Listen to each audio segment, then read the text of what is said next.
পঞ্চম শ্রেণীর গণিত ক্লাসে স্বাগতম। আজকে পঞ্চম শ্রেণীর গণিত বইয়ের 58 পৃষ্ঠা 2 নং অঙ্কটি সমাধান করব। দেখো এখানে রয়েছে হিসাব করি। এখানে আমরা দুটি হিসাব দেখতে পাচ্ছি। আজকে সবচেয়ে সহজ নিয়মে কিভাবে এই হিসাব দুটি করতে হয় সেটাই দেখব। দেখো প্রথমে আমাদের দুটি ভগ্নাংশ রয়েছে এবং মাঝখানে যোগ রয়েছে, অর্থাৎ ভগ্নাংশের যোগ করব। তো 3 আর 6 অর্থাৎ হর দুটির লসাগু প্রথমে নির্ণয় করতে হবে। 3 আর 6 এর লসাগু আমরা এখানে নির্ণয় করতে হবে। দেখো 3 আর 6 এর লসাগু কত? 3 দিয়ে ভাগ করতে পারি, ভাগ করলে 1, 6 কে ভাগ করলে 2। তাহলে 3 একে 3, 3 দুগুণে 6, অর্থাৎ লসাগু হচ্ছে 6। লসাগু পেয়ে গেলাম 6। এখন এই দুইটা ভগ্নাংশের হরই আমরা 6 লিখে দিব, 6 লিখে দিব। এখন দেখো তো হর ছিল কত? 3। আমাদের 6 লিখতে কত দিয়ে গুণ করতে হয়েছে? 2 দিয়ে। তার মানে হরকে আমরা 2 দিয়ে গুণ করেছি, তাহলে লবকেও আমরা 2 দিয়ে গুণ করব। লব আছে 1, 1 কে 2 দিয়ে গুণ করলে 2 একে 2। এরপর দ্বিতীয়টা ছিল হর 6, আছেও হর 6, যা আছে তাই আছে, তাহলে কোনো পরিবর্তন করিনি, তাহলে লবকেও কোনো পরিবর্তন করব না, যা আছে তাই, অর্থাৎ 1। এখন দেখো দুইটার হরে 6 আছে, তাহলে এখানে আমরা একটা 6 লিখব।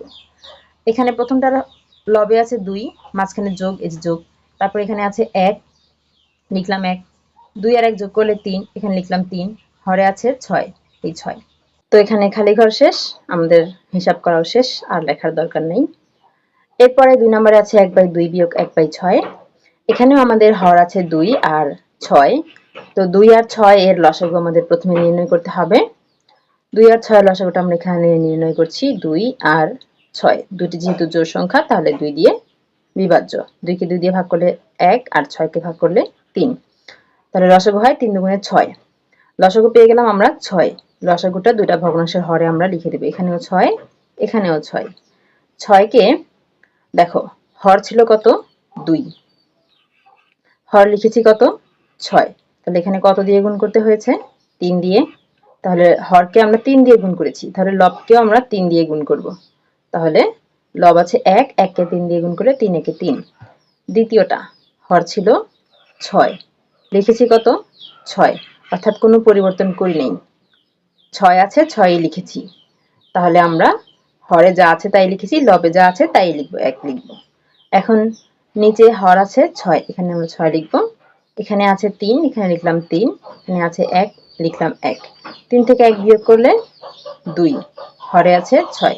আমরা আমাদের উত্তর পেয়ে গেছি। দেখো এখানে লেখা আছে যদি সম্ভব হয় তবে ভগ্নাংশকে এর লঘিষ্ঠ আকারে প্রকাশ করতে হবে। অর্থাৎ লঘিষ্ঠ মানে কি? ছোট, মানে আমরা ভাগ করে যদি ছোট আকার বানাতে পারি তাহলে বানিয়ে দিব। এখানে দেখো যে 3 আর 6 এগুলো কিন্তু মূলত ভাগ যায়, ভাগ করলে আমরা লঘিষ্ঠ আকারে প্রকাশ করলে উপরে হয় লবে হয় 1 আর হরে হয় 2। আবার এটাকেও যদি আমরা লঘিষ্ঠ আকারে প্রকাশ করি, হরে হয় 1 আর লবে হয় 1 আর হরে হয় 3। হ্যাঁ, 2 দিয়ে ভাগ করলে 2 কে ভাগ করলে 1 আর 6 কে ভাগ করলে 3। তো আমরা এখানে লিখে দেখাচ্ছি না, কারণ এখানে আমাদের আর কোনো বক্স নাই। বক্স থাকলে আমরা লিখে দেখাতাম, কিন্তু এর পরের অঙ্কগুলো যখন আমরা করব তখন তো আর আমাদের বক্স দেওয়া নাই, তখন তো আমরা নিজেরাই করব। তখন এই অঙ্কগুলো করার সময় আমাদের খেয়াল রাখতে হবে, যদি লঘিষ্ঠ আকারে প্রকাশ করা যায়, অর্থাৎ কাটাকাটি করে অথবা ভাগ করে যদি এর ছোট আকারে প্রকাশ করা যায়, তখন আমরা ভাগটা করে দিব। আশা করি বুঝতে পেরেছ। দেখা হচ্ছে পরের ক্লাসে। পঞ্চম শ্রেণীর শিক্ষার্থীরা, তোমাদের বৃত্তি পরীক্ষার প্রস্তুতির জন্য শুরু করতে যাচ্ছি জুনের নতুন ব্যাচ বৃত্তি মিশন 2026। কোর্স ফি মাত্র 1500 টাকা। যারা 5 জুন 2026 এর মধ্যে ভর্তি নিশ্চিত করবে তারা 10% ছাড়ে মাত্র 1350 টাকায় ভর্তি হতে পারবে।